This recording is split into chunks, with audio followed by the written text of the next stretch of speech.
आधी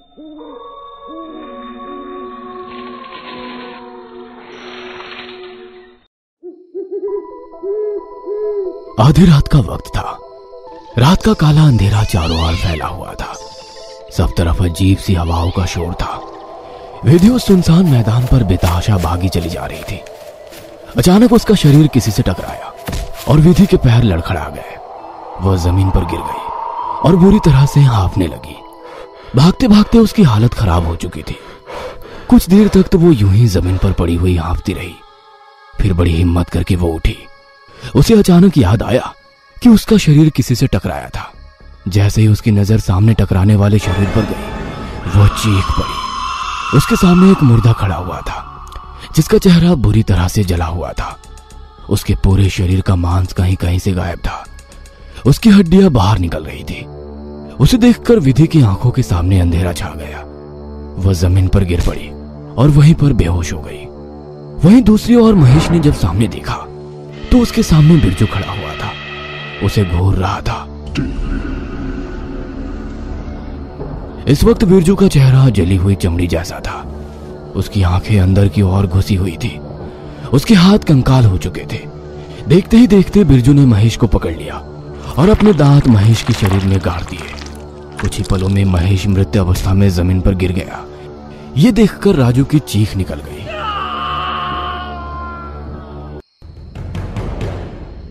राजू मुंबई शहर में रहता था।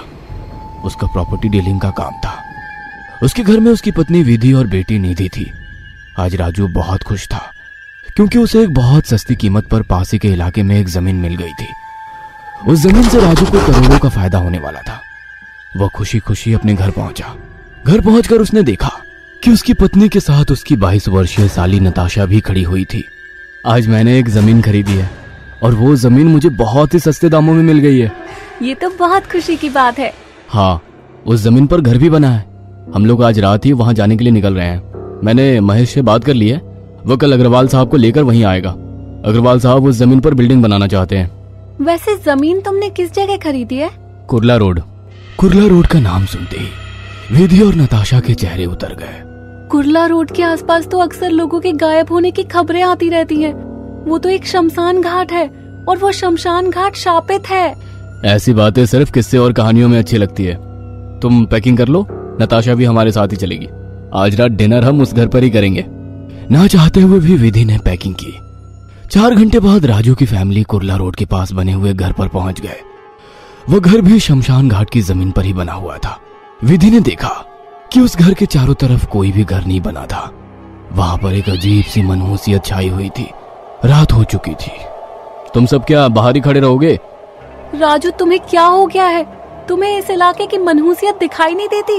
अरे बाबा, मनहूसियत कुछ नहीं होती है। अब दरवाजा भी खोलो। मैं चाहता हूँ इस दरवाजे को तुम ही खोलो। विधि ने जैसे ही दरवाजा खोला तो सामने खड़े हुए व्यक्ति को देखकर वो चीख पड़ी। वो देखो, घर के अंदर कोई खड़ा है। सामने खड़े हुए व्यक्ति को देखकर एक बार तो नताशा भी डर गई। उसने देखा एक दुबला पतला व्यक्ति जिसकी आंखें अंदर की ओर घुसी हुई थी। वो खड़ा हुआ उन्हें घूरे जा रहा था। उसके शरीर को देखकर ऐसा लगता था जैसे कि मांस उसके शरीर में था ही नहीं। कौन हो तुम और इस घर के अंदर क्या कर रहे हो? मेरा नाम बिरजू है साहब। मुझे बताया गया था कि आप लोग यहाँ आने वाले हैं, इसलिए साफ सफाई के लिए यहाँ पर आया था। मुझे इस घर के पुराने मालिक ने भेजा है। अच्छा, तुम्हें महेश ने भेजा है। ठीक है, अब तुम जाओ।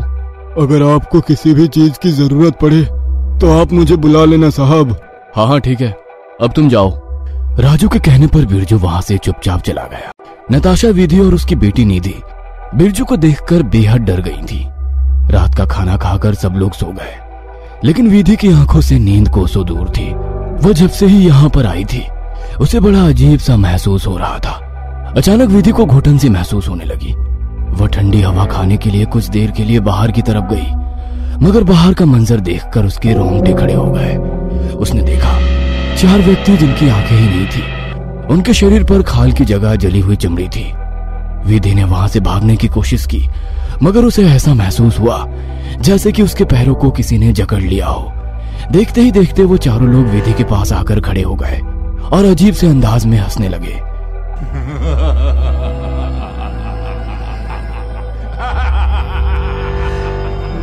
विधि के शरीर में खून जम सा गया था।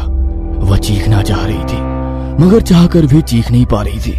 अचानक उसके कानों में एक आवाज आई, यहाँ से चले जाओ, ये शमशान घाट तुम्हारा नहीं है। अचानक विधि के कंधे पर किसी ने हाथ रखा और विधि के शरीर में जान आ गई। उसने फुर्ती से पीछे पलटकर देखा तो पीछे राजू खड़ा हुआ उसे गौर से देख रहा था। क्या हुआ तुम्हें? मैं कब से आवाज लगा रहा हूँ लेकिन तुम मेरी बात का जवाब नहीं दे रही।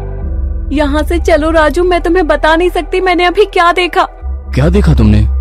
मैंने 4 अजीब लोग देखे जिनकी आंखें ही नहीं थी। उन्होंने मुझे धमकी दी यहाँ से चले जाने की।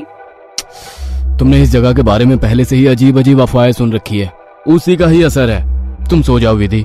मेरी बात का यकीन मानो, मैं झूठ नहीं बोल रही हूँ। चिंता मत करो, वैसे भी कल शाम अग्रवाल साहब इस जमीन को खरीदने आ रहे हैं। डील होते ही हम यहाँ से चले जाएंगे। राजू विधि को कमरे में लेकर गया और गहरी नींद में सो गया। मगर विधि को नींद नहीं आई। विधि बिस्तर पर जाग रही थी कि अचानक उसे छत पर उन्हीं में से एक दीवार पर चिपका हुआ दिखाई दिया, जो बड़ी फुर्ती से दीवार पर रेंगते हुए विधि के ठीक ऊपर छत पर चिपक कर विधि को घोरने लगा और अचानक झपट कर विधि के ऊपर आ गया। विधि की चीख निकल गई। चीख सुनकर राजू की आंख खुल गई। क्या हुआ विधि? राजू वो देखो, वही अजीब आदमी। कहाँ है? कोई भी तो नहीं है। विधि ने वहां देखा तो वास्तव में वहां कोई नहीं था। उसकी रात बड़ी मुश्किल से कटी। सुबह होते ही उसने सारी बात अपनी बहन नताशा को बताई। कल रात मुझे भी इस जगह पर बहुत बुरे सपने आते रहे हैं दीदी। आप जीजू को समझाती क्यों नहीं? मुझे तो बहुत डर लग रहा है। सिर्फ आज की बात है दीदी, जीजू बता रहे थे कि आज इस जमीन को खरीदने वाले कुछ लोग शाम तक आ जाएंगे। हम लोग आज रात यहाँ से निकल जाएंगे। दोपहर के वक्त विधि किचन में खाना बना रही थी। विधि ने सब्जी कुकर में जैसे ही डाली, उसने देखा कि कुकर में एक कटा हुआ इंसानी सर पड़ा हुआ है जो पूरा खून से लथपथ था। वह कटा हुआ शेर विधि को देखकर हंस रहा था।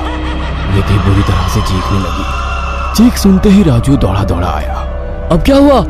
राजू देखो, ये कुकर में किसी का कटा हुआ सर पड़ा हुआ है। इसमें तो सब्जी है, सब्जी के अलावा कुछ नहीं है। विधि ने जैसे ही देखा तो कुकर में कुछ भी नहीं था। मेरी बात का यकीन मानो राजू, मैंने अपनी आंखों से देखा है। विधि बस बहुत हो गया, अब तुम मुझे गुस्सा दिला रही हो। मैं झूठ नहीं बोल रही थी राजू। बस करो विधि, कुछ घंटों की बात और है, अग्रवाल साहब यहाँ पहुंच जाएंगे। इतना कहकर राजू गुस्से से वहां से चला गया। डरी सहमी विधि वहां खड़ी रही। रात के 8 बज चुके थे कि तभी एक कार आकर उसके दरवाजे पर रुकी और उसमें से एक व्यक्ति डरता हुआ निकलकर राजू की ओर आ गया। आगे की कहानी जल्द ही आ रही है आपके अपने चैनल अनकहे किस्से पर।